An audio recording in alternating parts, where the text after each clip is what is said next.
Assalamualaikum warahmatullahi wabarakatuh. Yang terhormat kepada Ibu Afni Marfuah selaku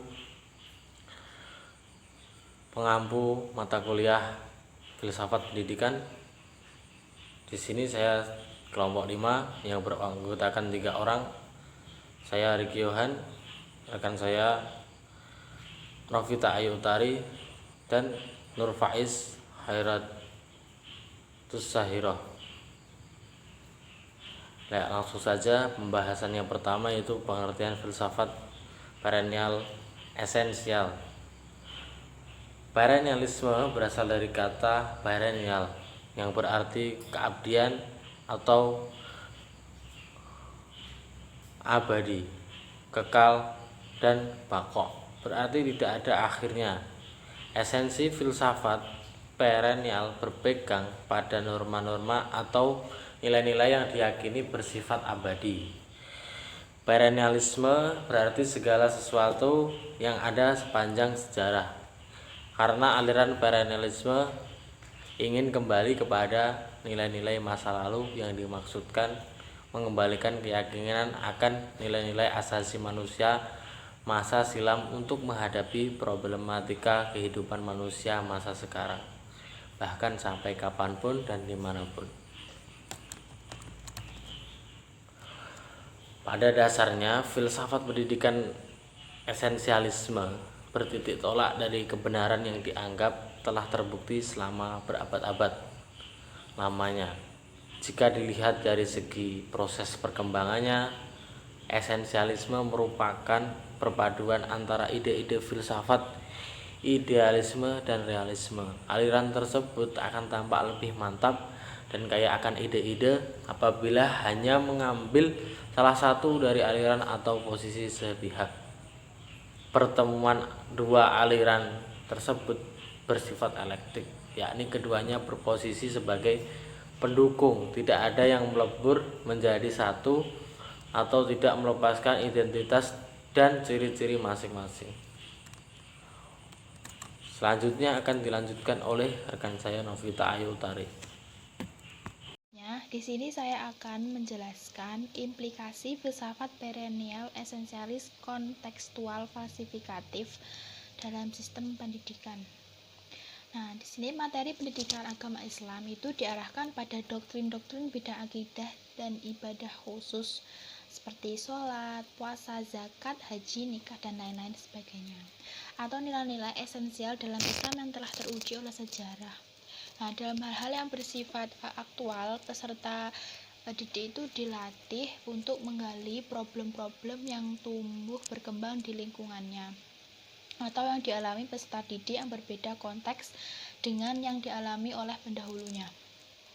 Nah, selanjutnya masalah-masalah yang telah diidentifikasi itu tadi dijadikan tema-tema dalam pembelajaran. Nah, selanjutnya metode pembelajaran yang digunakan dalam hal-hal yang bersifat doktriner adalah metode ceramah, dialog, debat, diskusi, dan pemberian tugas.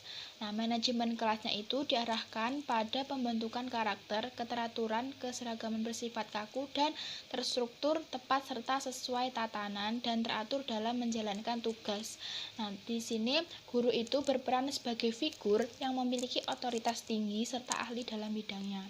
Nah, sedangkan dalam hal-hal yang bersifat aktual, metode yang digunakan adalah cooperative learning, metode proyek, dan metode ilmiah. Nah, manajemen kelasnya itu lebih diarahkan pada pemberian kesempatan kepada peserta didik untuk berpartisipasi dan aktif dalam pembelajaran serta menciptakan suasana belajar yang demokratis. Nah, di sini guru itu berperan sebagai fasilitator dan pengatur pembelajaran ketika menghadapi hal-hal yang bersifat aktual.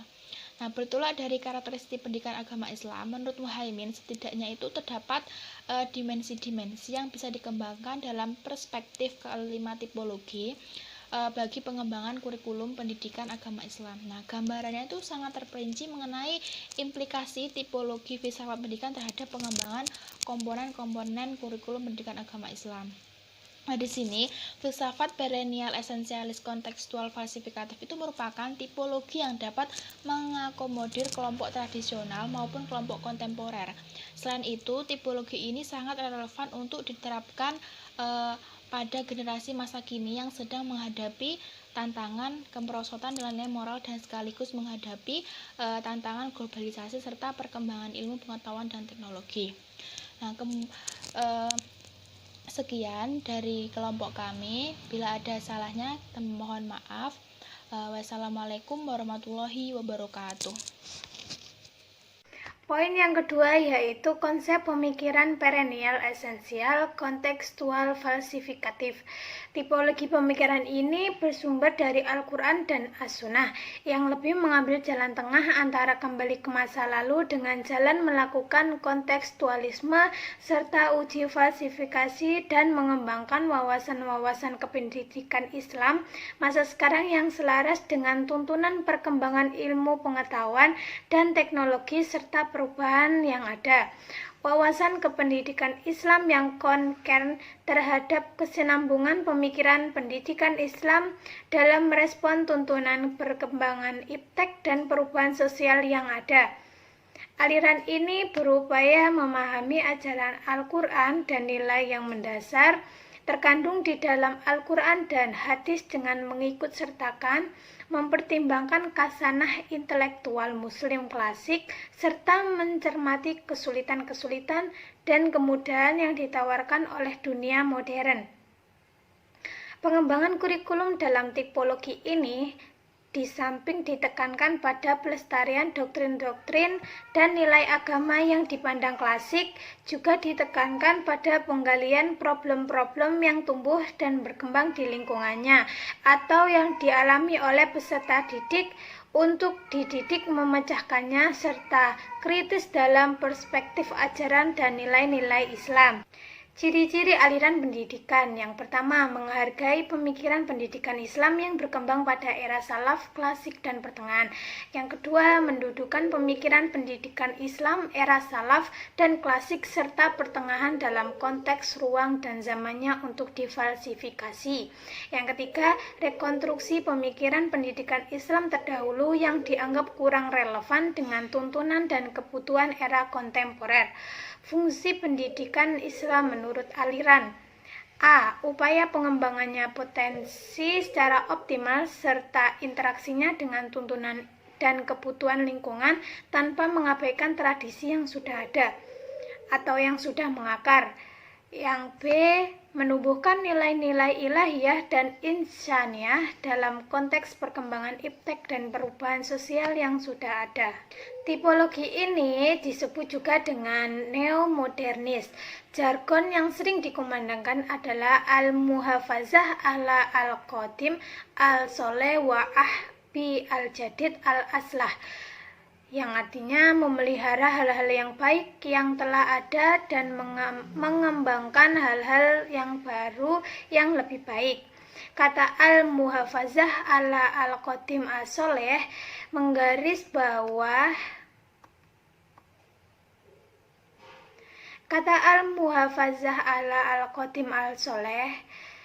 menggarisbawahi adanya unsur perennialisme dan esensialisme, yaitu sikap regresif dan konservatif terhadap nilai-nilai ilahiyah dan insaniyah yang telah ada dan dibangun para pemikir dan masyarakat terdahulu.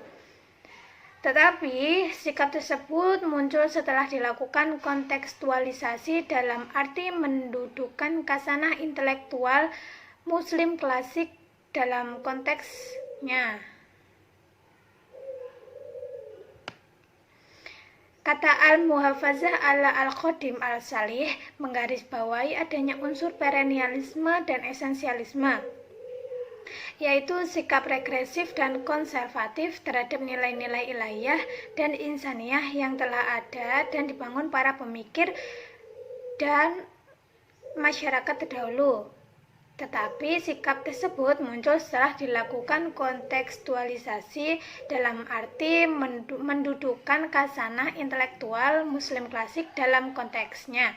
Sedangkan kata wa al-aqsal bi al-jadid al-aslah menunjukkan adanya sikap dinamis dan progresif serta rekonstruktif. Karena itulah para ahli menyebut tipologi neomodernis itu dengan perennial esensial kontekstual falsifikatif.